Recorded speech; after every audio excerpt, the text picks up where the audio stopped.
Question de malade, le podcast d'information, de solidarité et de témoignages de personnes qui traversent ou qui ont traversé un bouleversement dans leur vie, à travers la maladie ou un accident, en incluant bien sûr les aidants, les associations et les professionnels de santé. L'objectif, de mettre à disposition un partage d'expérience, à travers un guide pratique du malade. Le fait de reprendre une moto, c'est, comme tout à l'heure, regarder l'accident de loin et dire « Ok, tu vas pas m'empêcher de mener ma vie comme... Que tu dois aller avant. » Voilà, donc c'est une quête à reprendre la vie que j'avais avant l'accident. Ok, Ça symbolise ça. très bien. Dans ce premier épisode, nous découvrons l'histoire de Kevin, victime d'un accident de la route. Plongé dans le coma, son pronostic vital était plus qu'incertain. Il a dû suivre une longue rééducation de plusieurs années pour se reconstruire. La prudence et la responsabilité sont essentielles pour réduire les risques d'accident de la route. En 2024, 3190 personnes ont perdu la vie sur les routes de France. Environ 2 300 000 personnes ont été blessées, dont 16 000 gravement.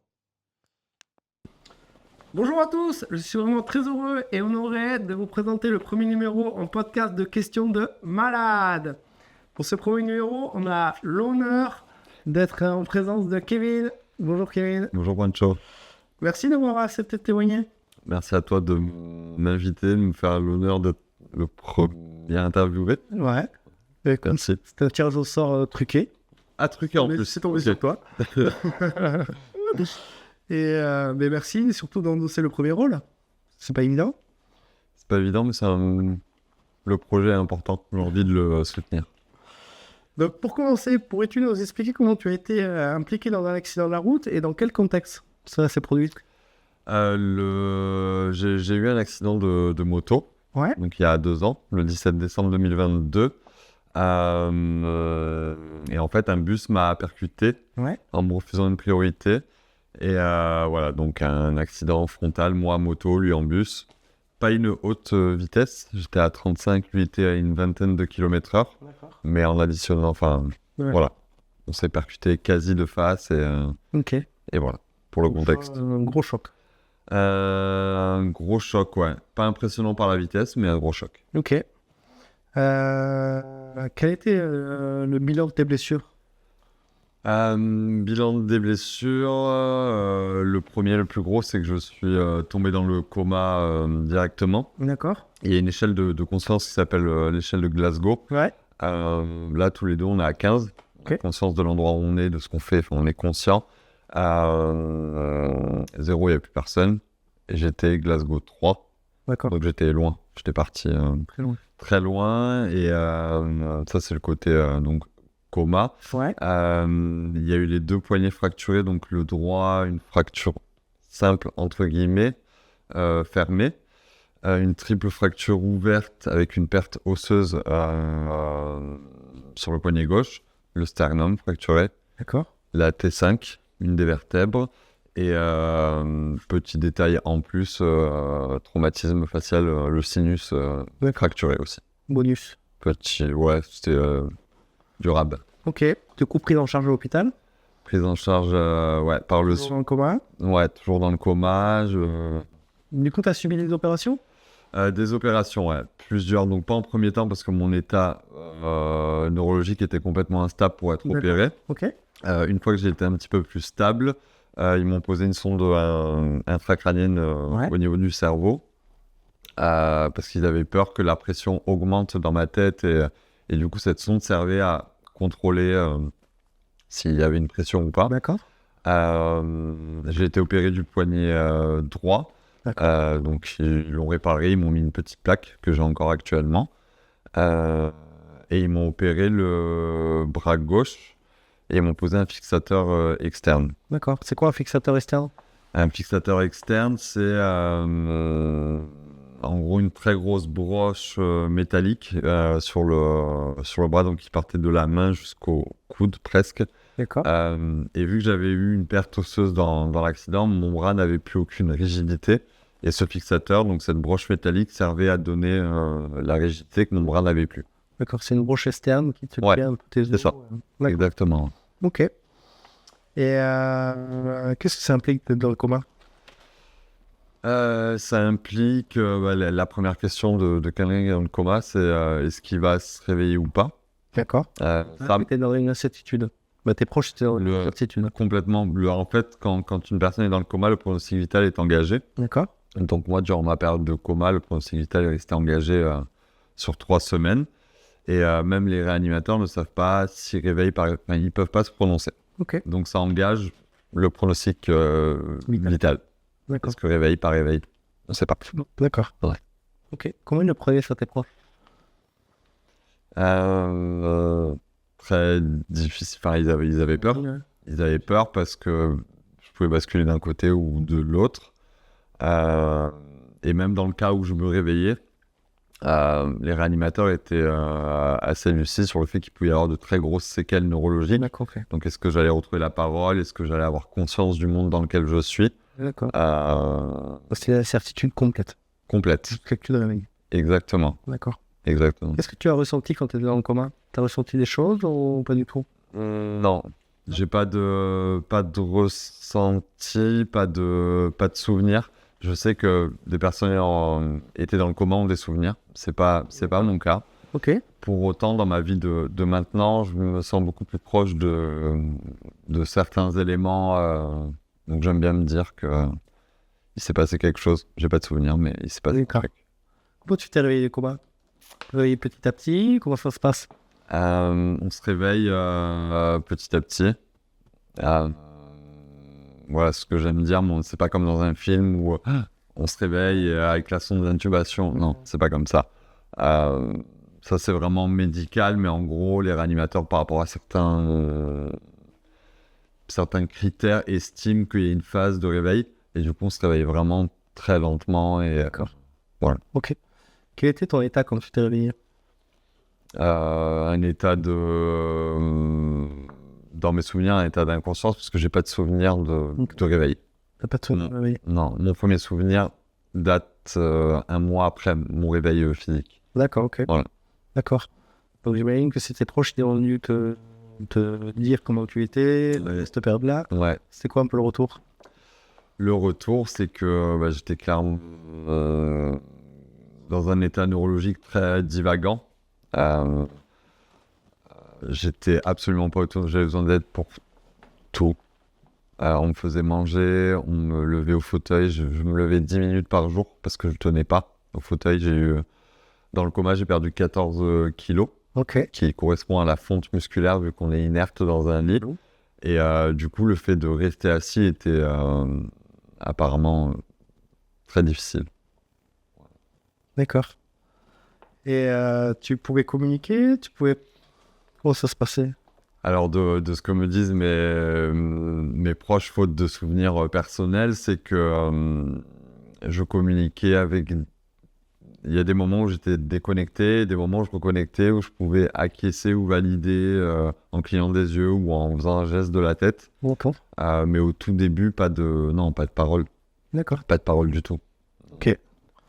Et du coup, t'avais une prise en charge globale? Ouais, global pour ne pas dire total, ouais. Total. J'étais Carte autonomie totale.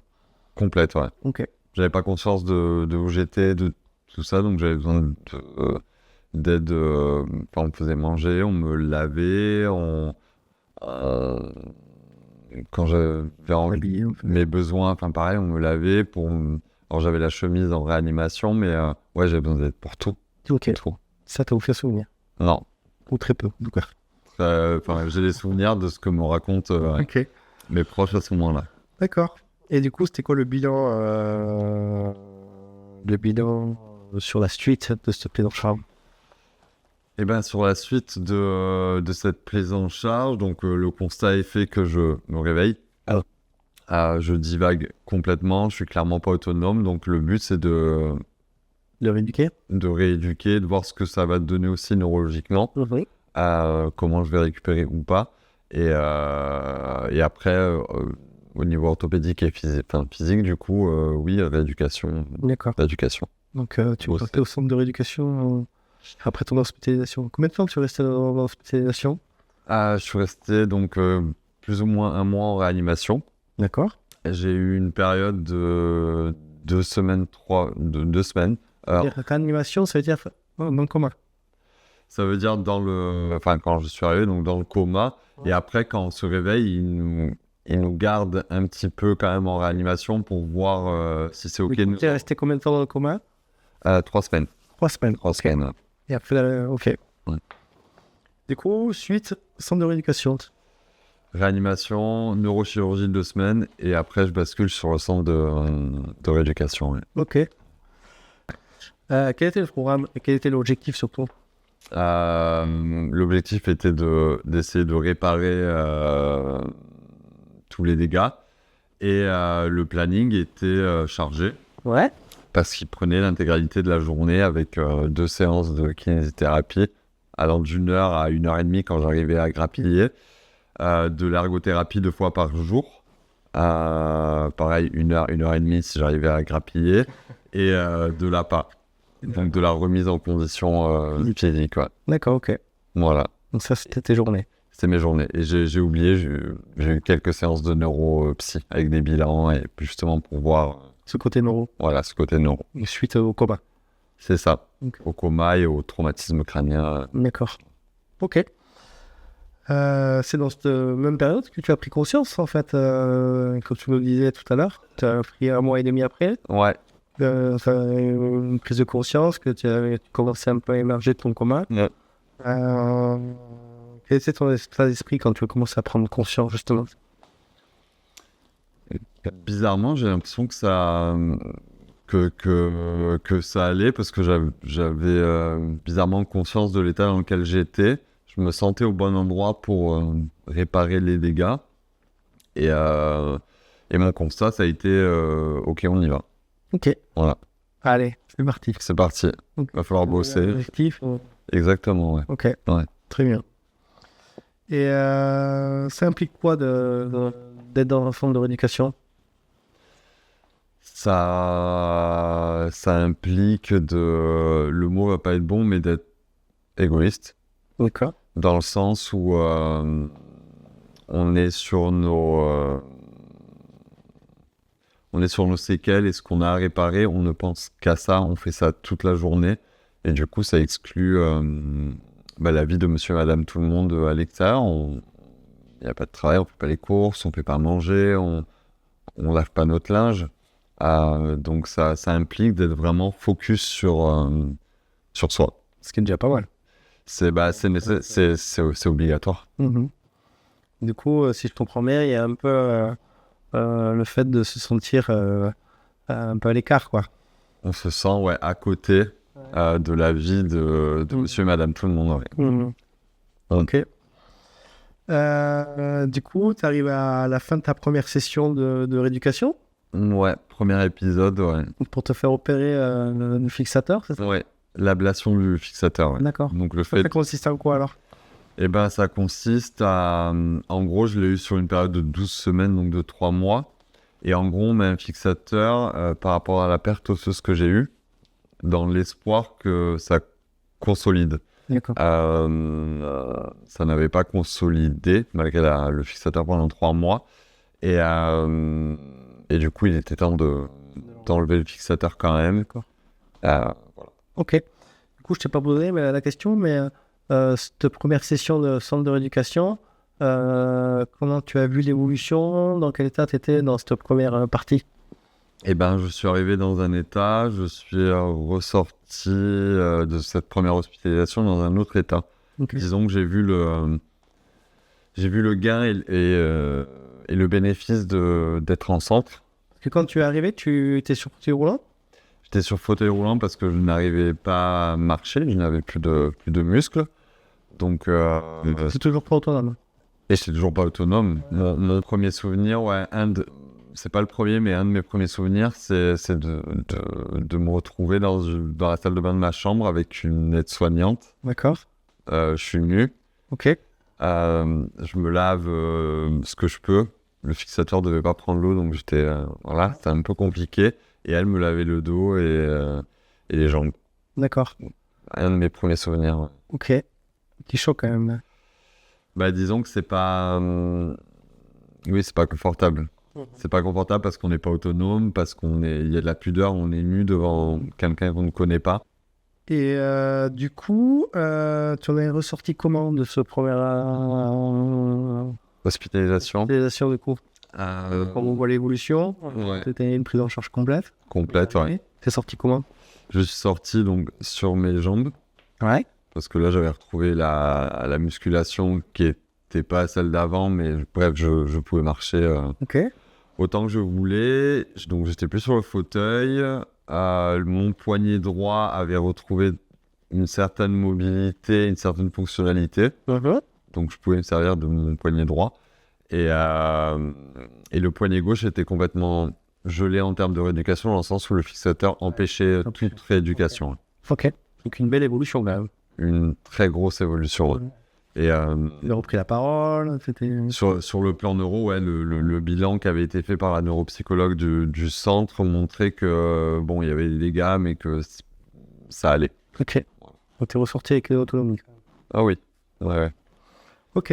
Du coup, l'ablation du fixateur. Ouais. Ok. Combien de temps tu restes à l'hôpital pour stabiliser? L'ablation du fixateur, ça a été une opération en ambulatoire. Ouais. Donc je sors du centre de rééducation, le lendemain je me fais opérer, D'accord. je rentre chez moi. T'es rentré chez toi? Je suis rentré chez moi et c'est là où je bascule sur de l'hôpital de jour, dans le même centre, Ok. en attendant la greffe osseuse que je dois avoir, qui est 2 semaines plus tard, après l'ablation du fixateur. Ok. Ça faisait de rentrer chez toi là? Beaucoup de bien parce que en étant hospitalisé, donc là, Ça faisait plus de 2 mois en fait, c'est pas rentré là. eh ben, je suis sorti de ma première hospitalisation du centre de rééducation, c'était au mois d'avril, fin mars, début avril. Donc ouais, ça faisait plusieurs mois, je suis très mauvais en maths, mais ça faisait 4-5 mois. 4-5 mois. Ouais. Ok. Donc on rentre à la maison, on redécouvre le lieu où on vit avec ses livres, ses plantes. Ouais. En plus, ma famille s'était occupée de me faire des petits cadeaux. Enfin bref, c'était parfait de rentrer à la maison. Trop bien. Du coup, ça rebooste. Ça rebooste et surtout, on voit qu'on avance. Ok. Donc à ce moment-là, ça va. Ouais. Ok. Et du coup, tu étais en HDJ, c'est ça, en journée? C'est ça. Je venais tous les jours, donc du lundi au vendredi, Ouais. faire ma séance de... Du coup, il y avait une séance de kiné, une séance d'ergothérapie et une séance d'appât. D'accord. Et une fois terminé, Ouais. je dormais pas sur place, Tu es en train je de... rentrais chez moi. Ok. Et ça, c'était bien. Chouette. Et du coup, c'est quoi la suite? Et ben la suite, donc, c'était faire cet hôpital de jour sur 2 semaines, en attendant cette opération de la greffe osseuse. Donc, il y a eu lieu, il y a des dates que j'ai retenues. Le 24 mai, Ok. c'est le jour de l'anniversaire de ma grand-mère, en plus. Et Petit coucou à la grand-mère de Kevin. Petit coucou à la grand-mère, ouais. Et du coup, donc, il y a cette chirurgie, donc, qui a... Sur le papier, en termes de protocole, je me fais opérer de ma greffe osseuse et 48 heures après, je rentre à la maison. D'accord. Euh, Et ça, c'était sur le papier. Ça, c'est sur le papier, ouais. J'ai fait ce qu'on appelle un syndrome des loges. D'accord. Qu'est-ce que c'est? Syndrome des loges, en gros, c'est une... J'espère qu'il n'y a pas de médecins qui écoutent, ils vont pas être conformes, mais en gros, dans l'opération, ils m'ont incisé l'entièreté du bras et le syndrome des loges, c'est une souffrance musculaire. D'accord. Et en fait, les muscles souffrent et gonflent énormément. Voilà, ça fait partie des statistiques des complications des chirurgies de la greffe osseuse. D'accord. Du coup, c'est quoi les conséquences? Conséquence, c'est on est plus sur 48 heures d'hospitalisation, mais bon, je spoil un petit peu, mais je suis resté 1 mois et demi. D'accord. 1 mois et demi. Ma notion du temps est un peu bizarre. Très bien. Et ça implique en fait le fait de laisser respirer ces muscles qui souffrent. Donc en fait, on a laissé mon bras ouvert sur une période de 3 semaines. D'accord. Du coup, en gros, si je comprends bien, tu n'as profité que de 2 semaines de plus avoir le fixateur. Exactement, ouais. Ouais. Et avant de repartir sur une chirurgie et des complications sur... Exactement. Limite, j'aurais préféré garder le fixateur. Il me manquait un peu. Quand j'ai eu le syndrome des loges, je préférais le fixateur au syndrome des loges. Ouais. Du coup, pendant 1 mois et demi, c'était quoi ton quotidien? Quotidien pendant 1 mois et demi, au début, il y avait l'espoir que le chirurgien puisse refermer mon bras. Donc, j'allais au bloc opératoire tous les 2 ou 3 jours en fonction de l'endroit où tombait le week-end, D'accord. où le chirurgien, à travers un laçage qu'il y avait sur mon bras, essayait de refermer de part en part ce bras-là. Le constat a été fait que 3 semaines plus tard, il m'a dit qu'il allait pas pouvoir refermer le bras. Donc, il allait falloir faire une greffe de peau. Voilà. Donc, il s'est passé 1 semaine, je crois, et puis j'ai eu cette greffe de peau D'accord. sur mon bras. Ok. Comment tu vis tout ça? Il y a C'est assez lourd quand même de passer tous les 3 jours à... Ouais, c'est très lourd, mais j'avais de l'espoir en fait. Ok. Chaque fois que je descendais au bloc, donc tous les 2 jours, je me disais peut-être qu'il va pouvoir refermer. Ça n'a pas été le cas. Et quand il m'a dit que ça allait pas être possible, il m'a parlé de la greffe de peau. Et je l'ai pas vu comme une pénibilité. Je me suis dit, ok, c'est la solution à ce problème. Alors, l'espoir faisait que, bien évidemment, que j'aurais été mieux chez moi et sans cet accident globalement. Mais j'ai pas l'impression d'une énorme pénibilité. T'as avancé. Ça m'embêtait forcément d'être hospitalisé, d'avoir des chirurgies dans tous les sens, mais j'avançais. Ok. Tu es frustré? Psychologiquement un peu, physiquement à certains moments, ouais. À certains moments. Ouais. Comment tu gérais ça, la douleur? En serrant les dents. Ok.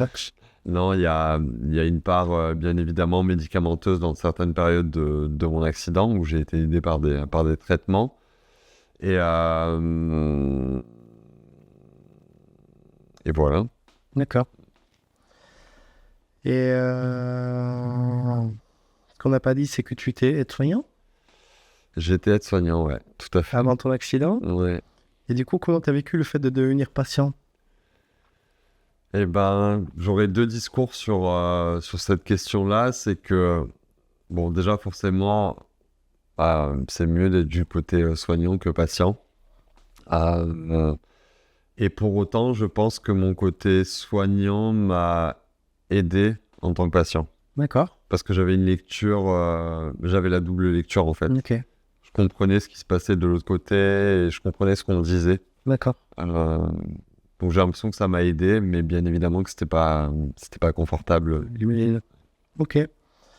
Et dû à ça, justement, le fait que tu étais soignant avant, avec un peu de recul, est-ce que tu as des comportements que tu avais auparavant quand tu étais en poste, Ouais. bons ou mauvais, que tu changerais aujourd'hui, justement? Eh ben, alors c'est un métier que je ne peux plus faire, mais si j'étais amené à pouvoir le refaire, c'est pas vraiment quelque chose que je changerais, mais disons que je comprendrais mieux enfin, si je dois l'illustrer par un exemple, le fait d'aider quelqu'un pour sa toilette, pour se laver. Moi, en tant que soignant, c'était pas un souci. Je disais à la personne, vous inquiétez pas, j'ai l'habitude de voir des gens nus, vous n'avez pas à être gêné, tout ça. Et effectivement, la personne n'avait pas à être gênée parce que je le faisais dans un cadre médical. Sauf que moi, en tant que patient, j'avais conscience du fait que l'aide-soignante voulait m'aider, mais ça me gênait quand même. D'accord. Donc, j'aurais peut-être rectifié 2-3 petites choses en me disant, ok, j'ai beau dire telle chose, ça va pas suffire à rassurer le patient. D'accord. Ok. Et j'imagine que dans cette période-là, 1 mois et demi à l'hôpital, tu as eu le temps de réfléchir un peu sur tout ce qui venait un peu de se passer. Ouais. Que tu as une prise de conscience petit à petit. Quel était ton état d'esprit sur justement ce qui vient de se passer? Quels étaient tes questionnements? Mes questionnements étaient sur à quel point physiquement et neurologiquement j'allais récupérer. D'accord. Mon questionnement, il était là. Mais je me sentais dans le bon cadre pour essayer de récupérer. Mais jusqu'à... Je ne savais pas les séquelles qu'il allait avoir de l'accident à ce moment-là, et je l'ai questionné. D'accord. Je savais que j'allais pas tout récupérer, mais voilà, il y avait un point d'interrogation. Je récupérais Ouais. jusqu'au... Ça savais pas. C'est pas. Ok. Ça, il faut l'accepter. Faut l'accepter. Et en même temps, c'est des choses sur lesquelles on a un petit peu le contrôle parce qu'on dépend de l'énergie qu'on met dans la rééducation qu'on fait, mais il y a aussi beaucoup de choses qui nous appartiennent pas. Enfin, c'est pas nous qui sommes décisionnaires de ce qu'on va récupérer. Ok. Il y a le côté anatomique, il y a le côté... Enfin bref. Ok. Du coup, fin de l'hospitalisation. Fin d'hospitalisation, donc ouais, après la chirurgie, et Du coup, c'était refermé, du coup. je repars avec ce bras fermé, cette toute nouvelle peau de cuisse sur le bras. Ok. Voilà. Ok. Avec un gros pansement. Avec un gros pansement et surtout une très grosse Évité. fragilité de la greffe parce que c'est vraiment une couche très fine de la peau. D'accord, ok. Et donc voilà, c'était refermé, mais pas complètement. C'était en cicatrisation. En cicatrisation, complètement. Ok. Ouais. Du coup, tu repars au centre de rééducation pour te rééduquer sur cette partie-là, j'imagine. Oh ouais, acte 2 Acte 2. du centre de rééducation. Et oui, justement, pour fignoler la rééducation du poignet droit et surtout attaquer dans le dur la rééducation de ce bras gauche. D'accord. Parce qu'avec le fixateur, en fait, mon bras a été immobilisé de décembre à avril. Ok. Et là, il fallait tout désenraidir, tout... il y avait du boulot. Donc là, l'objectif, c'était ça, au centre de rééducation. Ouais, Ok. c'est ça. Donc, tu as travaillé vachement sur de l'APA, sur... Sur de la... même programme que le premier séjour. Ouais. De l'APA, de la kiné et de l'ergothérapie. Ok. Ouais. Très bien. Comment tu vivais cette progression que tu avais dans cette période? C'est bizarre à dire, mais plutôt bien. Ok. Je voyais bien les dégâts et les impossibilités que j'avais, mais je le vivais bien dans le sens où je voyais d'où je partais et je voyais que j'arrivais à grappiller. T'évoluais, quoi. Ouais, c'est ça. Ok. Donc voilà, plutôt bien. Très bien. Et tu as commencé à... Parce que là, tu étais hospitalisé complète. Oui, un retour en hospitalisation complète de août à fin septembre. D'accord, ok. Mm. 4 mois. Un mois et demi, 2 mois, ouais. Ouais, ok. Ouais. Tu as commencé à rentrer le week-end petit à petit? Oui. Fin de période? Oui. Ok. Rentrer à la maison, alors clairement dépendant parce qu'on devait venir me chercher. D'accord. On devait me ramener le dimanche soir. Ouais, parce que tu n'avais plus le droit de conduire? Plus le droit de conduire parce que mon état orthopédique ne me permettait pas de D'accord. conduire une voiture. Et surtout, quand il nous arrive un grave accident et qu'on est très embêté au niveau mécanique et au niveau neurologique, il faut repasser devant un médecin agréé D'accord. qui nous fait un test sur simulateur et qui tamponne un papier. On envoie à la NTS et qui nous revalide le permis. D'accord. C'était une inquiétude, ça, pour toi? Non. Non. Non, pas du Tu tout. n'étais pas dans... Fais concentrer sur ce que... Ouais. C'était un détail, je m'en suis pas du tout occupé de suite. C'est venu vraiment plus tard de faire les démarches, mais c'était pas une inquiétude. Ok. Du coup, tu as commencé à rentrer petit à petit. Tu vois que c'était la fin de ta prise en charge. La fin se dessinait, ouais. La fin se dessinait. Voilà, on a beaucoup parlé avec les médecins du centre de rééducation et c'est vrai que très rapidement, moi, je voulais quitter le fait d'être hospitalisé parce qu'au final, on arrivait presque à 1 an après l'accident et j'avoue que je commençais un peu à tirer la langue. Et du coup, la condition pour sortir au bout de 2 mois, c'était OK. Par contre, il va falloir que vous trouviez de la kiné quotidienne pour continuer la rééducation. D'accord. Et Libéral. En libéral, ouais. Ok. Et sous cette condition, OK, on vous laisse sortir. D'accord, ok. Ok. Du coup, qu'est-ce qu'ils évoquaient au centre de rééducation? Que tu allais pouvoir récupérer encore plus? Que tu allais avoir des séquelles quand même? Ou c'était prononcé ça ou pas? Que j'allais récupérer plus, Ouais. effectivement, qui allait avoir des séquelles aussi, l'on dit. D'accord. Quel genre de séquelles? Sans rentrer dans les trucs trop anatomiques par rapport au bras, mais en gros, l'anatomie de mon bras a complètement changé. J'ai des broches métalliques dans le bras, les os sont plus trop axés. Du coup, j'ai ce qu'on appelle un ulna long et ça a un impact sur la mobilité du poignet. Et ça, on peut rien y faire. D'accord. Du coup, t'es un peu rigide au niveau de tes doigts. Au niveau les doigts, ils sont pas comme avant, c'est sûr, mais ça va. Mais c'est plus au niveau du poignet où j'ai plus les mouvements D'accord. d'un poignet. T'as une belle cicatrice. J'ai des belles cicatrices et j'ai cette greffe. Ouais. J'ai des souvenirs. Ok. Du coup, tu rentres à la maison Je rentre à la maison. au bout de 2 mois Je rentre à la maison pour de vrai cette fois-ci. pour de vrai. Ouais. C'était quoi ton état d'esprit? Tu disais, ça y est, j'ai passé le plus dur. Tu pensais pas trop à l'avenir? Tu étais un peu sur l'instant présent ou tu commençais déjà à réfléchir sur la suite? Je réfléchis. Alors ça, c'est peut-être une question de caractère, mais je commençais déjà à réfléchir sur la suite. Mais je savais pertinemment que, voilà, en ayant de la kiné quotidienne et une bonne part de rééducation à faire, ça allait me bloquer dans les possibilités de faire certaines choses dans ma vie. Donc, ouais, J'étais encore centré sur sur ma rééducation, en fait, l'éducation. elle était plus dans un centre, Mhm. mais c'était une rééducation à temps plein, enfin tous les jours. Mhm. Ok. Ouais, fallait la terminer. D'accord. Mais là, tu rentrais définitivement à la maison quand même. Ouais, c'est pas rien. Ouais. C'est pareil. Hein. C'est pas rien. Quasi un an plus tard, ouais. Ok. Et comment tu l'as vécu ça? À la fois bien et à la fois moins bien. Bien dans le sens où, bien évidemment, qu'on est mieux à la maison que dans une chambre de clinique. Et plutôt mal. Et encore que mal, c'est un grand mot, mais en fait, quand on rentre à la maison, on se rend compte des difficultés qu'on peut avoir dans le sens où, ce qu'on disait tout à l'heure, quand on est en centre de rééducation, on fait pas manger, on fait pas la vaisselle, on fait pas son ménage, on fait pas les courses, on gère rien, on n'étend pas son linge. Sauf que quand on rentre à la maison, il faut gérer tout ça. Et prendre une passe à linge et étendre son linge, on se rend compte que c'est un exercice physique bien costaud, quoi. Ouais, par rapport à tes pathologies. Par rapport aux impossibilités du bras, il a fallu trouver des techniques pour s'adapter. D'accord. Qu'est-ce que tu as rencontré comme difficulté particulière Alors, au quotidien entier?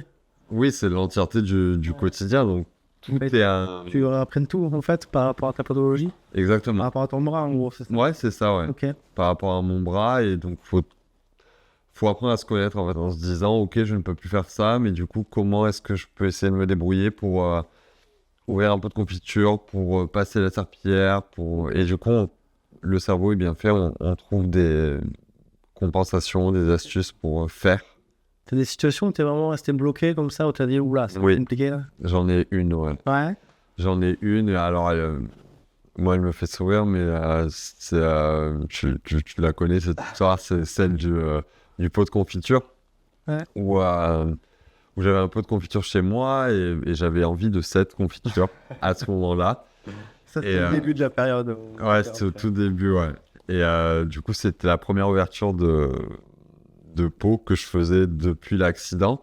Et en fait, je prends le pot et il se passe littéralement 20 minutes avant que j'arrive à l'ouvrir.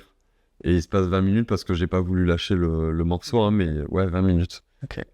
Parce qu'on se rend compte que le bras, il n'arrive pas à faire ça. Donc, on essaie de tourner le pot, de trouver des astuces. En fait, il faut réapprendre. Ok. Voilà. Tu l'as mangé ta confiture? J'ai fini par la manger. 20 minutes plus tard, j'avais très faim. Voilà. Ok, donc oui, c'est une réadaptation sur la vie en entière, quoi. Ouais, sur l'entièreté de la vie. Ouais. Ok. Du coup, quel était ton quotidien? Et mon quotidien était celle tous les matins d'aller en kiné. Ouais. Donc ça, c'était mon impératif de la journée. Ok. Et le reste du temps, c'était un mélange d'ennui et de contemplation. Enfin, j'avais du temps. D'accord. Donc, je pouvais faire un petit peu ce que je souhaitais dans la limite du possible. Mais voilà, aller voir l'océan, essayer de me remettre dans l'eau. D'accord. essayer de renager, enfin de réapprendre. Parce qu'on réapprend dans son quotidien, dans son appartement à faire des choses, mais il faut réapprendre tout ce qu'on faisait avant. D'accord, ok. Et avant, je nageais et je... Et là, tu voulais... et là, je me demandais ce que ça pouvait donner D'accord. voilà, de nager avec ce bras abîmé. Ouais. Et j'imagine aussi que tu es confronté à ton quotidien en lui-même. Ça veut dire que tu refasses tes papiers. Ouais. Oui. Comment ça se passe ça pour toi? Ça se passe un petit peu difficilement dans le sens où de par le traumatisme crânien et le manque d'habitude, parce que ça faisait 1 an quasi que j'étais sorti, je ne gérais plus rien. J'avais cette peur d'oublier un rendez-vous, d'oublier de demander quelque chose, d'oublier... donc ça se passait mal parce que j'avais cette appréhension et cette peur et on s'adapte. Donc je me suis acheté un tableau sur lequel je notais tous mes rendez-vous pour ne rien oublier. Ouais. Et voilà, donc ça s'est passé. Le fait de reprendre la main sur tout l'administratif, tout ça, ça s'est fait. Ça a été un peu frustrant parfois de constater certains échecs, mais voilà. Ok. Et dans mon cas, j'ai très vite été entouré d'une assistante sociale. D'accord, c'est ce que j'allais te demander. Si tu avais justement des ressources ou si tu étais seul ou... Eh ben, alors pour les personnes qui se sont amenées malheureusement à se retrouver seules dans ce genre de situation, il ne faut vraiment pas hésiter à aller rencontrer une assistante sociale qui, elle, en fait, détient, elle ou lui, détient le savoir de où toquer. Par rapport à une situation, à quoi on a le droit, est-ce qu'on peut... Et alors, malheureusement, c'est pas quelque chose qui vient à nous. C'est quelque chose que nous, on doit engager en disant, je vais chercher une assistance sociale. Mais il faut le faire. Il faut le faire. Ils sont là pour ça? Ils sont là pour ça, ouais. Ils sont là pour ça et ils ont le savoir de ce que nous, on ne sait pas. Donc, Ok. Et est-ce que tu as mis un suivi psychologique aussi par rapport à ton histoire? Oui. Ouais? Un petit peu, ouais. Totalement. Non, oui, j'ai eu un suivi psychologique en centre. Au centre, Vous voyez la psychologue du centre de rééducation. Et quand je suis rentré chez moi, je suis retourné voir la psy que je voyais avant. Donc avec cette nouveauté il y a eu un accident dans ma vie et du coup, il y a tout un travail énorme à faire. Ouais. Mais oui, L'acceptation, par exemple? L'acceptation, alors... Je pense que j'ai un caractère qui allait dans ce sens-là, mais effectivement, ma psy a pointé du doigt le fait que je l'accepte sans trop l'accepter. Donc, oui, elle m'a fait bosser sur des choses dont j'avais besoin. D'accord. Donc voilà un peu ton quotidien. Voilà mon quotidien, ouais. Ok. Encore des soins et un peu de vie privée. Ok. Tu as eu une prise en charge neurologique aussi? Oui, alors comment ça s'est mis en place et pourquoi c'est mis en place?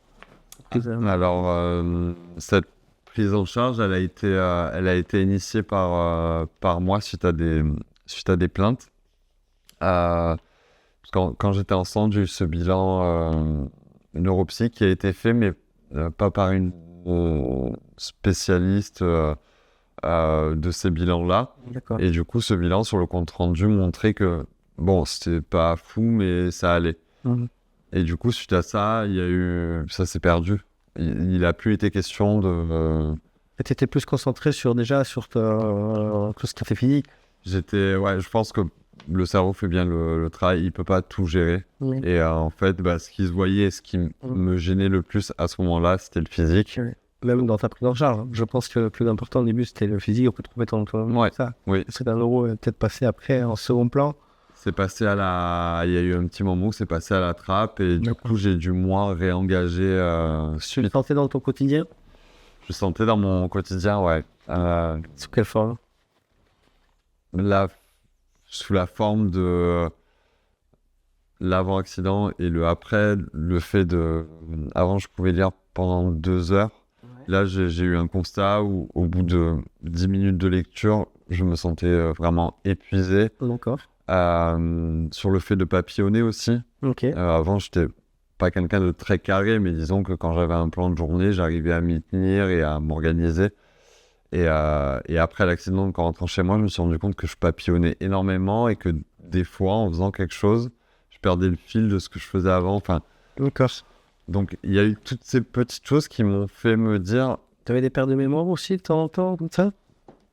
oui, ça c'est des amis qui me l'avaient rapporté, mais parfois ils m'expliquaient qu'ils m'avaient parlé de tel sujet, je m'en rappelais pas. D'accord. Alors quand ils contextualisaient l'endroit où ils me l'avaient dit, là ça me revenait, D'accord. mais spontanément, j'avais plus le souvenir qu'on m'avait raconté ça. D'accord. On avait besoin de me recontextualiser pour que le souvenir revienne.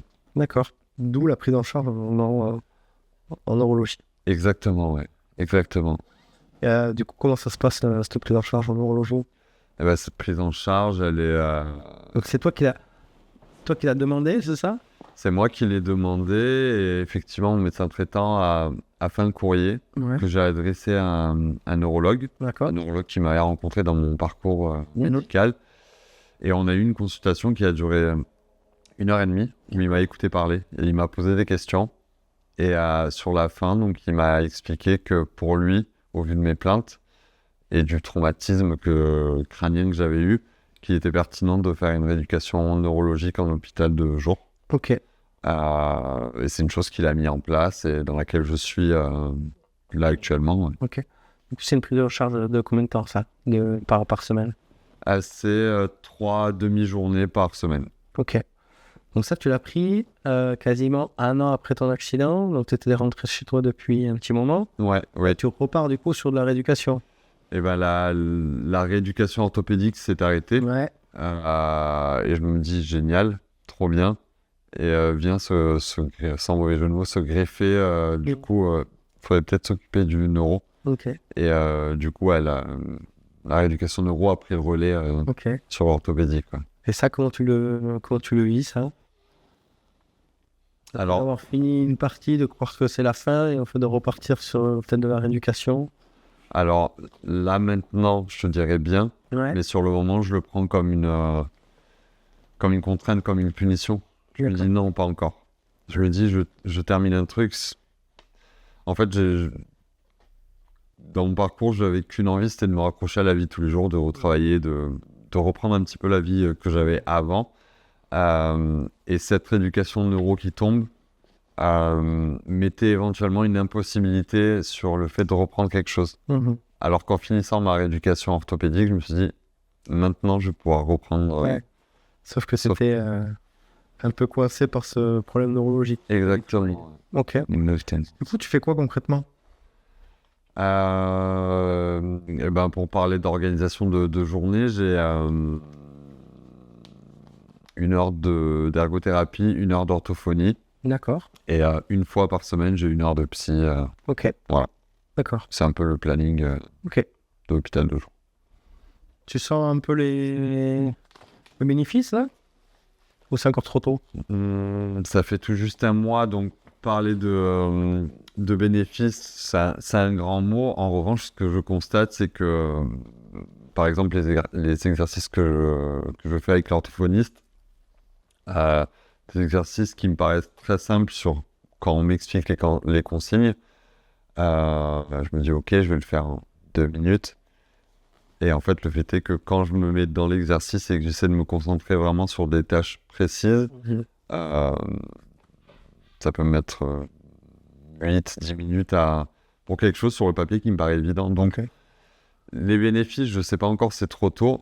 Par contre, je vois que le cerveau est un muscle. Et je sens qu'il bosse justement en faisant ces efforts-là. Donc, Peut-être une prise de conscience aussi, du coup, et de comprendre un peu ton fonctionnement, du coup. exactement, ouais. Ok. Exactement. Très bien. Et aujourd'hui, tu es vers la reprise d'un emploi, pardon. Ça y est? Oui, ça se dessine. Quelles étaient tes démarches et que ça signifie pour toi, ton reprise d'emploi? Alors, mes démarches, ça a été d'envoyer les bouteilles à la mer, de ne pouvant plus faire le métier que je faisais avant. Je me disais, il faut que quelqu'un m'apprenne un métier. D'accord. Et du coup, sur les 2-3 idées que j'avais, j'envoyais... Ça, c'était une motivation pour toi, ça. Oui. recommencer au plus vite le travail, de reprendre un peu ta vie en main.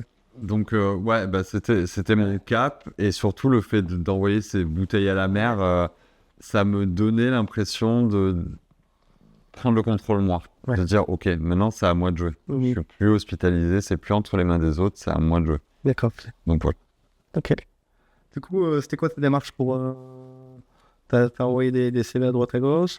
J'ai envoyé des CV à droite à gauche. Entre-temps, c'est une toute petite parenthèse, mais j'étais entouré de Cap Emploi, qui est une branche de France Travail pour les personnes ayant une reconnaissance RQTH, D'accord. reconnaissance de qualité de travailleur handicapé, je crois que c'est ça.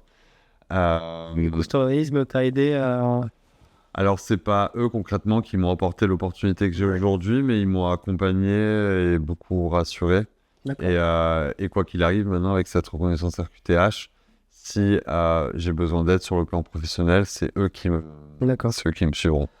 Du coup, t'as choisi de faire une reconversion professionnelle? Ouais. Oui, je prends un virage à 90 degrés. À 90 degrés, ouais. Ok. Pourquoi ce choix de ne pas repartir dans la... Pour plusieurs raisons. Alors, le premier est un espèce de stop que m'a mis le chirurgien qui m'a mis tout le matériel que j'ai dans le bras, qui m'a dit, aide-soignant, c'est pas une bonne idée parce que vous allez abîmer votre bras à une vitesse énorme et surtout vos patients vont plus être en sécurité. D'accord. Dans le sens où le métier d'aide-soignant, il y a pas mal de manutention, le fait d'aider les personnes à se lever ou à se mettre au fauteuil, tout ça. Et en fait, le chirurgien m'a dit que j'étais plus fiable. D'accord, ok. Voilà. Pas moi mentalement, mais que mon corps était plus fiable pour ce métier. D'accord. Donc ça, c'est la première partie qui m'a fait me dire, bon, il va falloir changer. Ok. Et la deuxième, sans trop rentrer dans de la philosophie, mais j'aime pas me dire que cet accident a servi à rien. Cet accident est arrivé. Et il faut que ça m'ouvre des portes qui m'étaient peut-être pas ouvertes avant. Il faut que, je sais pas, j'ai l'impression que je dois changer de métier. Et je me rends compte aussi que dans mon parcours d'aide-soignant qui a duré 11 ans, j'ai eu des périodes où j'ai travaillé en réanimation, par exemple. Et maintenant, ça me paraît, pas physiquement, mais mentalement inconcevable de retourner dans un service de réanimation. Donc il y a une part psychologique, une part médicale et une part de philosophie. Il faut changer. Ça t'a fait peur de changer de métier, de réfléchir sur ce que tu devais faire ta vie, elle change de tout autour. En fait, t'as un accident, tu dois changer, tu dois adapter, tu dois retrouver un autre travail, des comptes.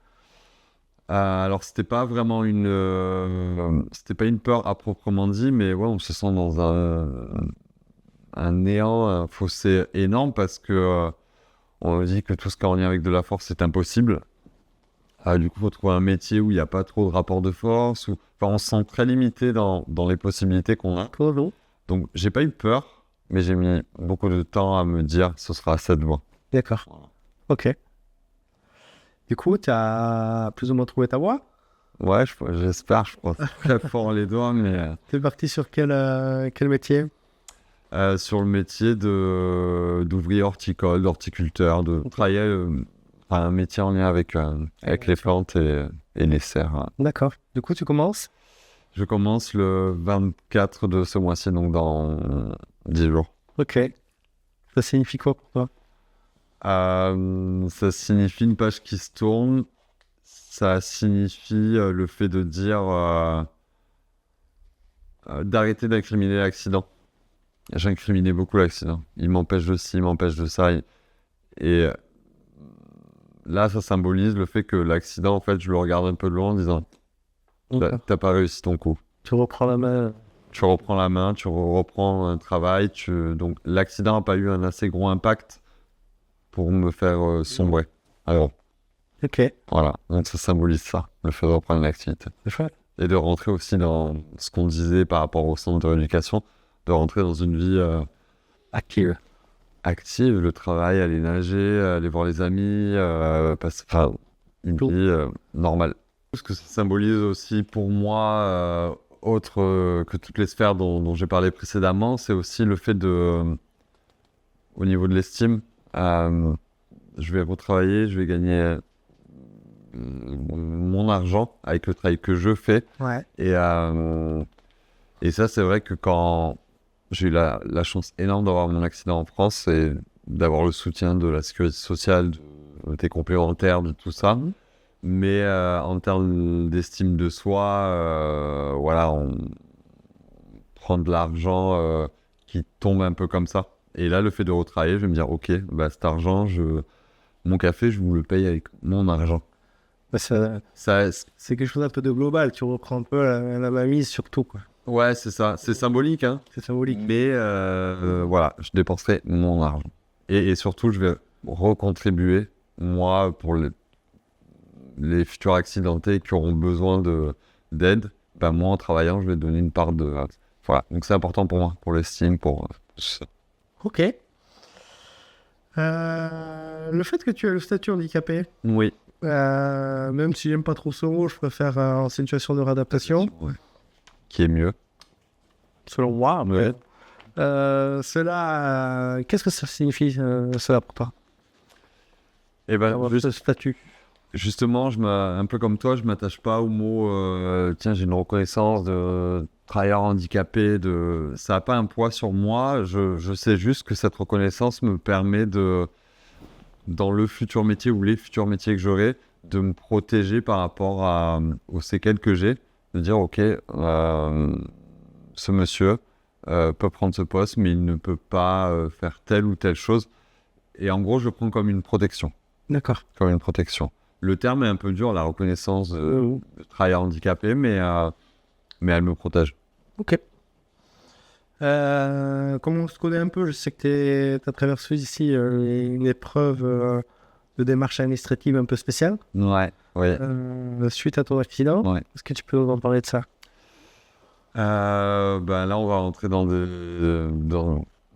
des conversations d'assurance, de reconnaissance de statut de victime, de pourcentage de responsabilité, mais en gros, j'ai eu il y a 2 mois maintenant, ma première expertise. D'accord. Expertise qui sert à dire, voilà, il y a eu cet accident, et il y a telle séquelle, l'accidenté est passé par telle étape dans sa vie, et du coup, ça permet de faire un bilan de tout ça, et de le présenter à l'assurance en disant, voilà, le monsieur qui a été accidenté, il est passé par là. C'était important pour toi? Tu attendais? Ouais. Tu attendais? Ben, je pensais pas sur le moment, mais en fait, quand il y a eu cette expertise, oui, je me suis senti plus léger. D'accord. Je me suis dit, ok, c'est la première fois, donc 2 ans après, parce que c'était à la date anniversaire de l'accident, c'était le 17 décembre 2024, la première expertise, donc il y avait toute une symbolique aussi. Mais moi, j'avais vraiment l'impression, pour la première fois, qu'on me disait, ok, on a refait mon histoire. On a dit, ok, il a été victime de cet accident. Enfin. Donc, j'ai eu cette sensation d'être reconnu en tant que victime. Ouais. Ok. Et quel est ton sentiment vers la personne qui conduisait le bus? Eh ben, ce chauffeur de bus espagnol, là, il y a encore une expertise dans 1 an, donc d'après mon avocate, c'est pas forcément une bonne idée qu'on s'appelle et qu'on soit en contact tant qu'il y a ces... Ok. Ce serait ton souhait? Oui, c'est sûr. Une fois que j'ai passé la seconde expertise, ce monsieur, je l'appelle. D'accord. Je lui recontextualise en disant que je suis le monsieur avec qui il a eu l'accident et qu'aujourd'hui j'ai des séquelles, mais que je vais bien, que je lui en veux pas, que bien évidemment il m'a pas vu, l'accident il n'a pas fait exprès, c'était une histoire de mauvais endroit, mauvais moment. Et ce monsieur, c'était son métier, il était chauffeur de bus. Je sais pas comment il est aujourd'hui. Ok. Est-ce qu'il a gardé son travail? Est-ce qu'il a des traumatismes ou pas? Et je me dis que l'appeler, peut-être pas, j'en sais rien, mais ça peut peut-être lui enlever quelque chose. Donc autant faire ce peu. Ok. Voilà. Vous avez pris des nouvelles de toi? Il avait C'est quoi un peu son comportement après l'accident? son comportement après l'accident. Bah déjà, quand il y a eu l'accident, son témoignage correspondait, parce que l'accident a été filmé, vu que c'était un bus de société, il y avait une caméra qui filmait en continu. D'accord. Et ça corrélait avec ce que la vidéo montrait. Et ce monsieur a été très mal parce qu'il a sensiblement l'âge de mon père et un fils, du coup, de mon âge. Donc je pense qu'il a fait peut-être un petit transfert. Et quand j'étais dans le coma, il était en contact avec mon père, D'accord. justement pour savoir quel virage je prenais. Ok. Voilà. Et depuis, pas de nouvelles, mais c'est sûr que quand l'expertise est terminée, je l'appelle Ok. et Aujourd'hui, tu as décidé de racheter une moto. Qu'est-ce qui t'a poussé à faire ce choix? alors ça a été C'est fort, hein. ouais, ça a été toute une étape. J'ai dû me convaincre, moi, de la pertinence de faire ça. Suite à ça, tu as fait partie de ces personnes que j'ai appelées, une fois que j'avais pris la décision, de dire est-ce que je suis bête de vouloir reprendre la moto alors que j'ai eu un grave accident de moto. Vous avez tous été unanimes. Vous avez dit non. Autant mes amis que ma famille, ils ont tous eu le même discours. Et ce que ça symbolise pour moi, c'est justement pas laisser un trop gros impact de l'accident. En fait, je me suis rendu compte les mois qui sont passés que le fait d'avoir eu cet accident me ralentissait énormément. J'étais pas à l'aise quand je conduisais une voiture, et en fait, ça me ralentissait. Le fait de reprendre une moto, c'est comme tout à l'heure, regarder l'accident de loin et dire Ok. tu vas pas m'empêcher de mener ma vie comme Que tu dois aller voilà. Donc c'est une quête à reprendre la vie que j'avais avant l'accident. Ok. Ça symbolise ça. Très bien. Voilà. Et du coup, on va passer aux 7 questions. C'est 7 questions qui seront posées à toutes les personnes qui interviendront dans ce podcast. Donc, la première question, pendant ton parcours de prise en charge médicale, quelles étaient tes plus grandes difficultés? Elle est un peu vaste, mais la plus grande difficulté pour moi, ça a été celle de pas pouvoir de pas être autonome, de devoir dépendre. Je dois beaucoup à énormément de personnes, des kinés, des infirmières, des médecins, et en fait, on n'est pas dépendant. Donc c'est ça le plus dur, c'est de se constater dépendant. Ok. Et aujourd'hui, quelles sont encore tes plus grandes difficultés? Et aujourd'hui, ma plus grande difficulté, elle est encore sur l'acceptation parce que je pense que j'ai fait une très grosse partie du boulot. En revanche, voilà, j'ai encore certaines barrières. Par exemple, celle de faire du surf. Ouais. C'est une barrière que je me mets parce que mon bras est plus fiable et l'océan est, quoi qu'on en dise, hostile. Et ma difficulté à ce jour, ce seraient les petites barrières qui me restent, qui vont peut-être partir avec le temps, hein, mais il reste quelques barrières. D'accord, en cheminement. C'est un long cheminement, ouais. Mais tant que ça avance, ça va. En faisant le bilan sur la globalité de ton parcours jusqu'à aujourd'hui, selon toi, est-ce qu'il y a des choses qui auraient pu t'aider ou qui t'ont manqué? Des choses qui auraient pu m'aider. Alors, c'est absolument pas pour cracher dans la soupe parce que quand on tombe malade, on se rend compte qu'on est très bien entouré. Mais s'il m'avait manqué quelque chose, ça aurait été... ça fait un peu lien avec Question de malade, mais justement, qui est quelque chose qui dise « Ok, tout va bien ». Qui récapitule un petit peu tout ce dont on a besoin quand on rencontre un accident ou une maladie. D'accord. Ça m'aurait aidé parce que c'est vrai qu'à certains moments, je me suis retrouvé un petit peu flottant et perdu sur quoi faire, quoi demander, à qui demander. Donc ça m'aurait aidé. D'accord. Et à l'inverse, est-ce qu'il y a des soins ou des ressources ou autres qui ont été vraiment bénéfiques pour toi? Alors en tête de gondole, il y a l'amour. Ouais. Ça a été très bénéfique pour moi, l'amour des proches, des amis, de la famille. On va pas parler d'amour, mais le soutien des soignants que j'ai rencontrés, qui m'ont aidé. Et après, oui, tous les gens que j'ai croisés, tous. Ok. Tous. Et des ressources peut-être?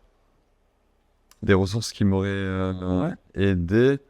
Je pense à l'océan. Je te connais un peu. Ouais, tu me connais un petit peu, ouais. Bien vu. Tu me connais si bien. Oui, l'océan m'a énormément aidé dans dans ma rééducation en fait. Parce que au début, juste le fait de le voir apaiser un truc énorme dans mon cœur. Et quand je suis passé à l'étape de retourner dans l'eau, alors ça a été très long. Au début, je rentrais dans l'eau avec le bras levé parce que j'avais peur de mettre la greffe dans de l'eau iodée. Mais en gros, l'océan m'a permis de venir en lui, de flotter, et de comprendre comment marchait mon corps sans la gravité de la Terre. Et oui, l'océan m'a aidé autant philosophiquement que physiquement, ouais. Ça fait partie de ta vie maintenant. C'est partie de ma vie, ouais. Et ta éducation. Ouais, complètement. Beau. Ouais. Si tu devais définir en quelques mots-clés ton histoire, lesquels te viendraient à l'esprit? Les mots-clés, je sais pas trop si je vais en choisir 2 ou 3.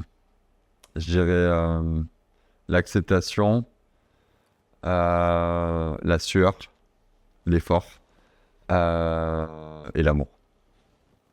Toujours. Toujours l'amour. Oui. Et imaginons qu'une personne vienne de vivre le même accident que toi. Qu'est-ce que tu aimerais lui dire? Alors, je pense que si on m'avait dit ça au tout début de ma rééducation, je l'aurais pas compris, mais du coup, je vais quand même le dire à cette personne qui se constate dans un mauvais état, c'est que ça va finir par aller, qu'il y a tout un parcours de soins qui va t'aider à récupérer physiquement. Il va falloir que tu fournisses beaucoup de travail psychologique, physique, mais que tu resteras pas comme tu te retrouves à l'instant T. Tu vas évoluer. Jusqu'à quel point, on ne sait pas, mais tu vas pas rester dans l'état dans lequel tu es. Il y a une évolution. Il y a une évolution, ouais. Ok. Et que cela t'a apporté? Là, c'est un sujet très vaste, mais beaucoup de choses. Beaucoup de choses parce que quand on reste dans un pronostic vital engagé sur 3 semaines, qu'on peut basculer d'un côté de l'autre, il y a un rapport à la vie qui est différent. Complètement différent. Mes priorités aujourd'hui sont plus les mêmes que celles que j'avais avant l'accident. J'ai l'impression je sais pas, d'être plus axé, de voir plus juste. C'est bizarre à dire qu'un accident puisse me permettre de me réajuster, mais ça m'a apporté ça. Là, je me sens aligné sur mes envies. Chouette. On va rester sur ces derniers mots. Très bien. Je te remercie beaucoup, Kevin, d'avoir accepté de témoigner dans ce tout premier numéro. C'est vrai que c'est le premier. Je voulais aussi te remercier personnellement pour tous les moments qu'on a passés ensemble et qu'on passe toujours ensemble. C'est de notre amitié. Je voulais aussi remercier toutes les personnes qui se sont investies dans ce projet de Questions de Malade depuis le début. Je pense à toi, Kevin, du coup, parce que tu t'es investi pleinement dans ce projet. Je vais peut-être obliger un petit peu. C'est pas vrai. Je pense aussi à Vincent, qui s'est beaucoup impliqué, à Cécile et à Unicité 64, qui nous ont bien aidés pour réaliser ce projet. Je voulais aussi remercier toutes les personnes qui ont participé à l'achat du matériel, avec qui on peut filmer aujourd'hui. Donc, merci à vous. Beaucoup. Je voulais aussi vous dire qu'on peut retrouver ces vidéos et les vidéos futures sur la plateforme, sur toutes les plateformes de podcast. Voilà, on mettra les listes sur la chaîne YouTube. Et puis, vous pouvez aussi nous retrouver sur le site internet, Questions de Malade. Ouais. N'hésitez pas à le consulter pour pouvoir trouver le guide pratique du malade, qui est quand même le but un peu de ce projet. Oui. Et toutes les autres infos. Voilà. Et sur ce même site, vous pourrez trouver une plateforme pour pouvoir discuter. Un forum, ouais. Un petit forum. Ouais. Vous pourrez discuter avec les futurs participants, mais aussi avec Kevin, du coup. Ouais. Voilà, donc n'hésitez pas à lui poser des questions ou même lui laisser un petit message de sympathie, ça fait toujours plaisir. Donc voilà, allez le voir. Voilà, j'ai à peu près tout dit. Ouais. Tu voudrais finir par quelque chose, Kevin? Tu voudrais rajouter quelque chose ou Bah, finir par... Ouais, j'aimerais finir par le fait de te remercier de ton amitié et de cette idée de créer Question de Malade. Merci pour ça. Merci beaucoup. C'est un peu émouvant pour cette première. En tout cas, on vous dit à très bientôt, j'espère. Et puis, prenez soin de vous, mais aussi des autres. Et puis, on vous dit à bientôt À dans bientôt. Question de Malade.